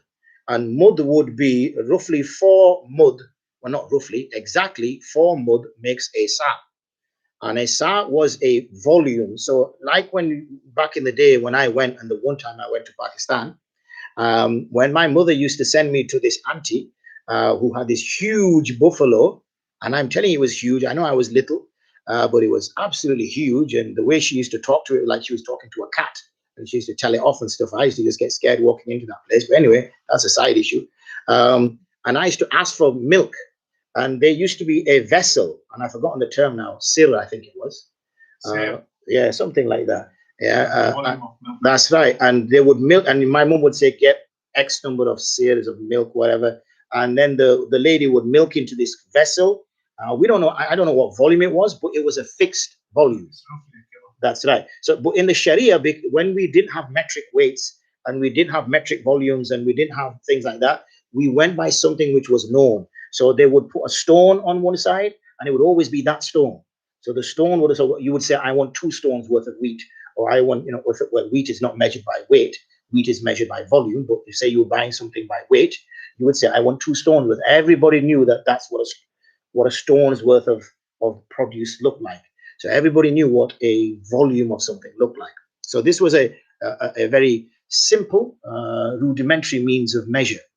And so Rasulullah sallallahu alaihi wasallam instructed that we should give, and I'm just gonna read. The 4 items are wheat, barley, and raisins, and dates. Okay, these are the 4 things: wheat, barley, raisins, and dates. Now you're supposed to give this Sadaqatul Fitr, which is to the person. And the person is supposed to receive this on Eid day. Now, obviously, unfortunately, what I see happening in virtually all masjids is Zakatul Fitr is collected on Eid day. That's wrong. Because what happens is they wrap it up, they'll put it in a safe, and they go spend Eid with their family. But what happens is that money doesn't reach the poor people. So whilst we're eating chapli kebab and naan gosht and the rest of it, these poor people, sorry to whet your appetite there a little bit, these poor people are sat waiting for this Zakatul Fitr to come. We then have 2-3 days off the masjid, because obviously we've been working hard through Ramadan, and we've been coming to the masjid every single day. So we're allowed a couple of days off the masjid. Are you having a flashback to last year? Yes, not this year. So when we don't come to the masjid for the 2-3 days after, then what happens is that money's been there for 2-3 days. Then we get in touch with a charity, or we get in touch with somebody. A week later, that's Zakatul Fitr. This is against the Sharia. This is against the Sunnah. I think that ties in with Brother Asif's question, when we should give it. So we should give it in the last 10 days of Ramadan. So on Eid day. On Eid day, people should receive. So when it's collected on Eid day, before the Imam starts Eid prayers, then what's the point? Who's it for? It should the next year. It should be collected in the last 10 days of Ramadan. When it's collected in the last 10 days of Ramadan, they should speak to an organization or a charity who will guarantee that will arrive before Eid day to those recipients, and those recipients on Eid day will have smiles on their faces, like we have smiles on our faces, and smiles on our bellies. Can it be given? And the reason why I say smiles on our bellies is because obviously our bellies will get bigger. The skin goes in. That's what I meant. So can it be given in any time of Ramadan, aside from last time? Yeah, it can be given any time in Ramadan. Absolutely. However, the last 10 days are of great excellence. So yeah, they're of great virtue, and we want Allah subhanahu wa ta'ala to recognize it. So it is better to give there, but yes, you can give it as well. What advice would you give to our local mosques? Obviously not this year, because we may not have Eid Salahs. Not may. It won't happen. There will be no Eid Salahs in the masjids. That won't happen. We had a meeting the other day, and I think the advice that all ulama are giving is that it's not going to happen. The state have said no earlier than the 4th of July. That's right. So it's not going to happen. Obviously, as those who follow me on social media, I've already said that the establishment of the masjid, the function of the masjid must continue. Okay. Nobody can close the masjids. These are Allah's houses. We can close them to the public. That's a different thing altogether. We can close the masjid to a troublemaker. We can close the masjid to a person who's going to come in and shoot everybody. So we can't close the masjid to certain types of people, but we cannot close the masjid full stop. For that, every masjid should still be calling the adhan. Every masjid should still have a small group of people taking social distancing and everything else into consideration, praying in the masjid, and the tarawih should be in the masjid, and i'tikaf should be taking place in the masjid. They serve a function, and this is the shi'ar, this is the symbol of Islam. The adhan is the symbol of Islam. I know we're not going to get into the fiqh bahas of, oh yeah, but this is sunnah muakkada, and this is this. That's not the issue here. In a society where, unfortunately, we're losing people leaving Islam, and it's happening. As much as we want to say Islam is the fastest growing religion, it is. There are also people leaving Islam. Then the only thing which is connecting them to their deen is this base, and this base must continue. And there's talk that it might even go past July, maybe even into August or something like that. And many masjids only survive, and madaris only survive on donations. Now, Ramadan is a time where masjid receives a lot of donations. This masjid that I'm sat in today would have received, I'm going to get that each masjid, the masjid that I'm sat in today, would have received tens of thousands of pounds over Ramadan. I'm sure if I speak to the Maulana Sahib here, there's nowhere near that figure.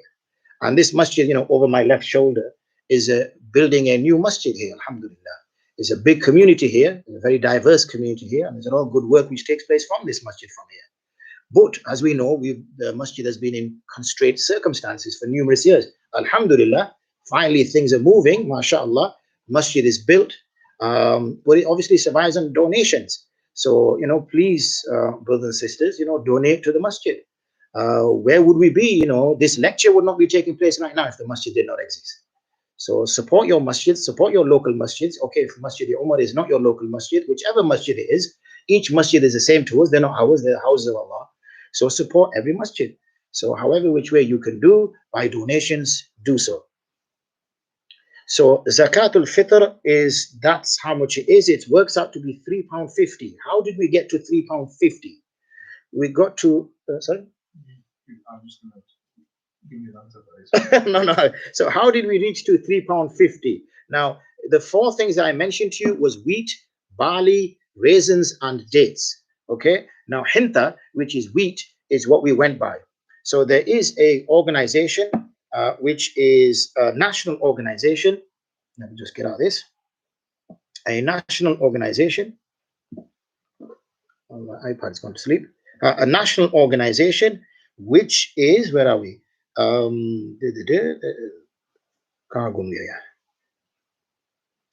Which is called, I'm not selling this organization to you, so www, I don't have shares in it.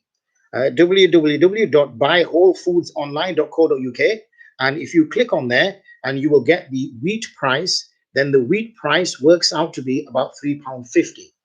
Now, I have heard the view that you could use flour price, and flour price is significantly lower. So flour, for example, you can get the Sadaqatul al-Fitr, or I keep doing this, Zakatul Fitr, to be around £1.50, £2. Now you might say, well, surely I should go for that rather than £3.50. No, because the flour is the flour made from that wheat. Now, if you have a kilogram of wheat, it will not make a kilogram of flour. Because when you get rid of the, I think it's husk, or is it husk? Yeah, when you get rid of the sarmana, as we call it, when you get rid of the skin, then the flour is inside there. But also the flour comes out brown, so it has to be processed, milled, bleached probably, all the rest of it. So the flour that we see is not the flour that you can go to Morrison's or Tesco's and you can get. It's the flour which is produced from there. So in the UK, flour is significantly cheaper. And there's a reason for that. And I sent this to somebody recently when I was discussing it. White flour has a long shelf life as long as it's kept cool and dry. Whole wheat flour has a bunch of oils from the wheat kernel that will go rancid much sooner. It's similar to the relationship between white rice and brown rice. Something which spoils faster, there's more waste, then there's a higher price. There's also the fact that the majority of production is oriented towards white flour, so you're buying someone's specialty product. So meaning whole wheat is a specialty. So in places like, for example, when we send money over through a charity that we have to the refugees in Syria, then we buy the wheat and which turns into flour. The flour is more expensive than the wheat. In the UK, the flour is cheaper than the wheat. So therefore, we have to go by that flour price, which is equal to the half sa, which is 1.75 kg. I know there's some ikhtilaf amongst the ulama about whether it's lower or slightly higher. Let's stick with 1.75. That is the flour, which is going to be more, at least equal to £3.50, if not more expensive than £3.50.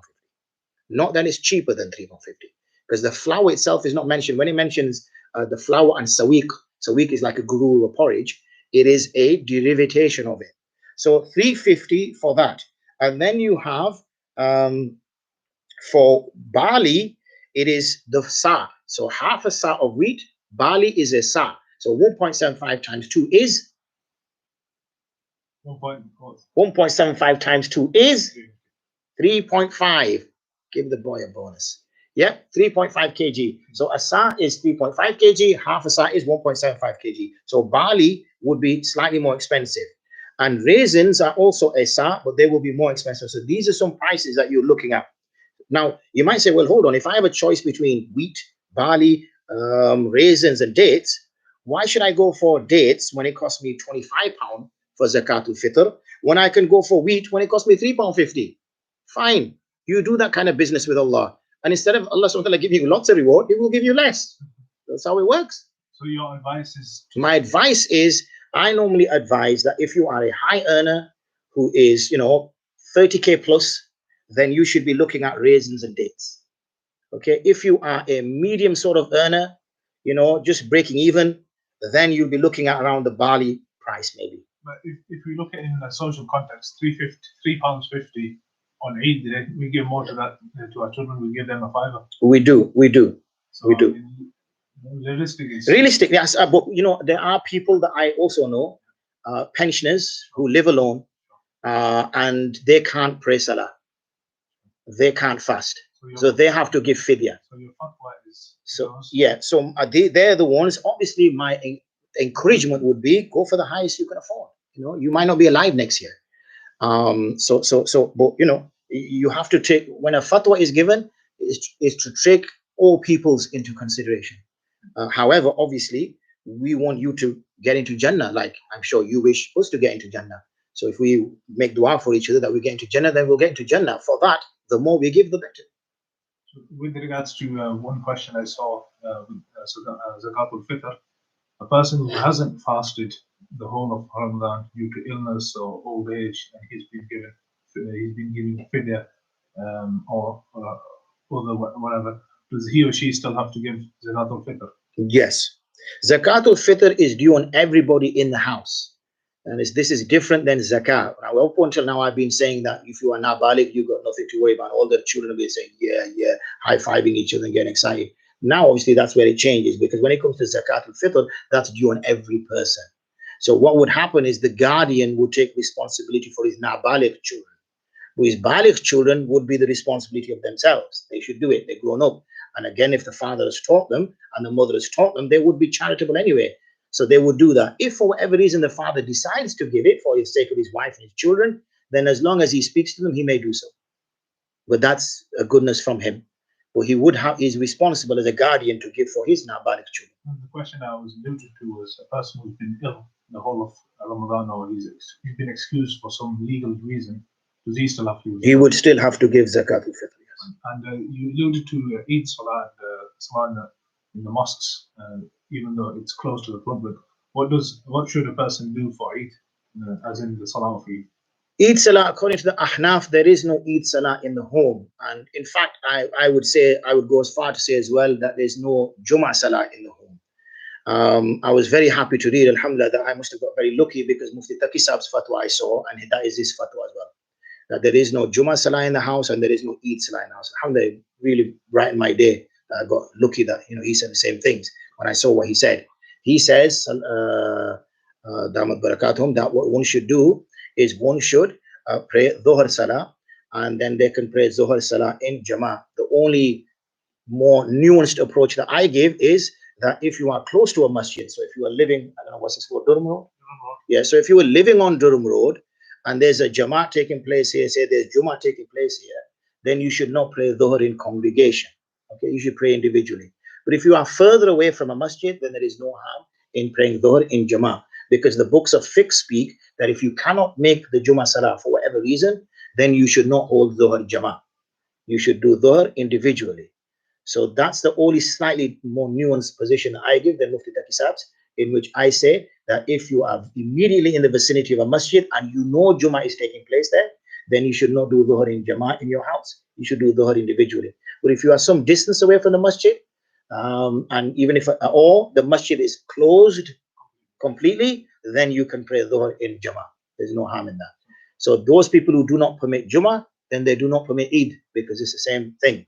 And again, with Eid Salah, you have to remember that Eid Salah was something which was a public event. To the extent where Rasulullah Sallallahu Alaihi Wasallam told the menstruating women also to come. And the menstruating women do not come to the masjid. So they were told, and even those who were young women, he told, and even those who did not have a jilbab, then he would say that go to your sister and ask her to put her in your jilbab.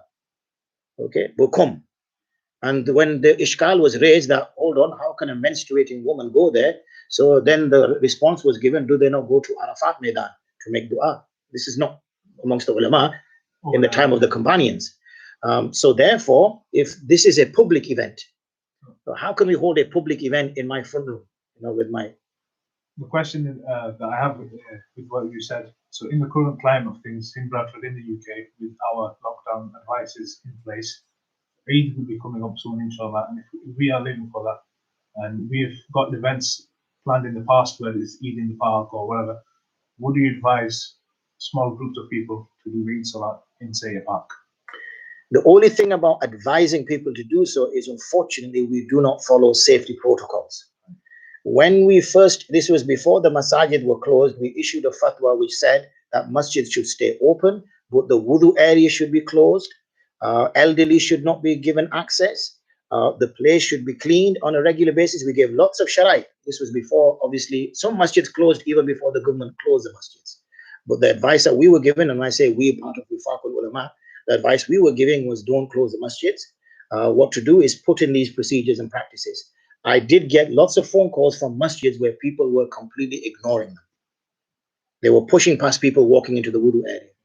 There were elderly were saying, you're not going to stop me. People were literally coughing and walking into the masjid. So those masjids said, Musa, what can we do? So I said, in your circumstances, close it to the public. Move on from there. Anything else on there? So that's Sadaqatul Fitr, and that's the last one is Fidyah. Fidyah, yes. Yeah, what's on Fidyah? Is there any questions on Fidyah? Not any particular one, but it was the one that I mentioned, a person who he already knows the answer. So he's not well and he's old, so he's not... A person who is exceptionally old with no chance of recovery, then they will give Fidyah. Okay, this is no chance of recovery. Not a person who's not feeling too good and he can possibly improve, or not a person who's not allowed to eat for, say, has to eat within 10 hours or 11 hours, and he could potentially fast in the December, January months. This is a person who has exhausted all other possibilities. There is no way, there is no chance for recovery. He is just going to continuously, degrade in terms of his health, and he's not going to get any better. If that is the case, then that person will give Fidyah, which is exactly the Zakatul Fitr, £3.50 for every fast. And he will give that, and the recipient of Zakatul Fitr, which is why I prefer the name Zakatul Fitr, is the same recipient for Zakat. So again, they would give that to a charity and say that this is Zakah, and they would know how to spend that money, inshallah. So I think that brings this to a close. I don't know if you are tired, but surely I'm tired now. I'm just going to leave with some parting words. Gigi, I'm going to leave. Jazakumullah. It's all right. I don't have Jinnat in this room with me. I have some socially distanced colleagues around the masjid.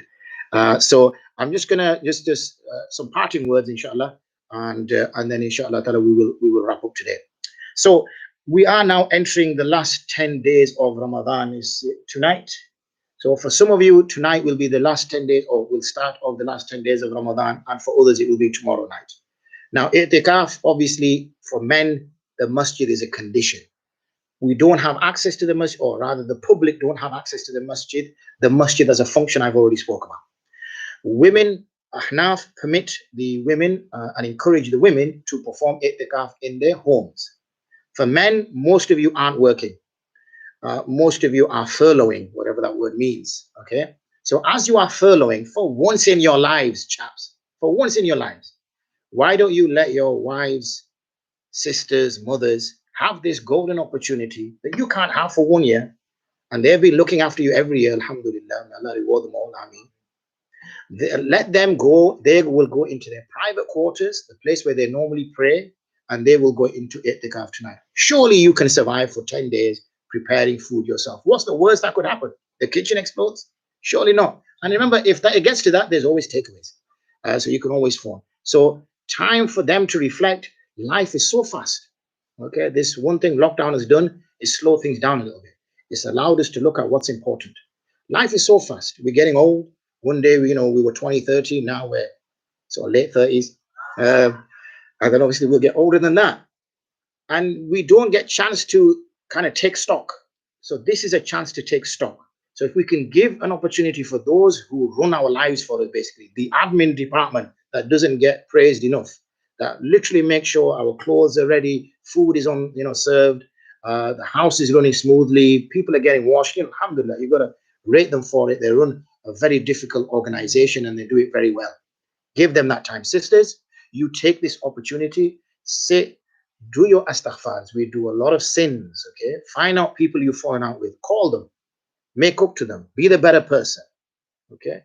You not be a down, no one will look down upon you. Allah subhanahu wa ta'ala will acknowledge that. He will reward you for that. So when you go into these last 10 days, you don't have any ill feeling towards anybody else. Any blood ties, try to clarify that before you go in. Once you've gone in, inshallah, then dedicate yourself to Allah. Recite Quran, make azkar, qaza salahs. The number of people I speak to that have outstanding salahs, get rid of your qaza salahs. Pray them in that time frame. Reflect, ponder, read some inspiring books, improve your tajweed. Many of the times people have been asking me the questions, can I read Surah Ikhlas in all the 20 rakats of the Taraweeh at home? So I said, bhai, the Surah Ikhlas is not faraz. There's so many surahs in the Quran. Learn them, memorize them. Here's an opportunity for you, sister. Memorize at least the last 10. If not the last 10, at least the last 5, 6. Memorize them, go over them, you learn them, inshallah. You'll be happy for it at the end of it. Study a little bit, find out, the rights and wrongs in terms of your fiqh for salah. What breaks a salah, what doesn't. Do those sorts of things. Maybe put your phone to one side. Allow yourself your phone maybe 1 hour a day or something. And then bring your phone out, or have somebody deliver your phone to your room and check your messages, whatever, and then put your phone to a side one again, if you really need to. Otherwise, there's a landline there. There's other people in the house. They can get key messages to you. Can we not survive 10 days without phone? And inshallah ta'ala, use these last 10 days. There is a reason why Allah subhanahu wa ta'ala has closed his doors to us. There's a reason for that. Now, yes, we can say COVID, this, that, whatever, of course. But we know the real being, the real doer is always Allah. So if he closes his, and we say that, don't we? When we say, oh brother, you should go for Hajj. Well, inshallah, if Allah calls me to his house, I'll go. And when a person goes to Hajj, he says, oh, Allah called me to his house. Well, Allah's doors, masjid's doors are closed. There's something we've done, something he's not happy with. So this is a time to rectify, so that these doors open once again, inshallah, and we can, have that gracious opportunity for coming into those masjid. So make dua for me, make dua for my family, the ummah of Muhammad sallallahu alaihi wasallam. Send the rood upon Prophet Muhammad sallallahu alaihi wasallam. Work hard, become a better person. May Allah subhanahu wa ta'ala accept all our deeds. Taqabbalallahu minna wa minkum. Ameen. Wa akhiru da'wana and alhamdulillah rabbil alameen. Assalamu alaikum wa rahmatullahi wa barakatuh.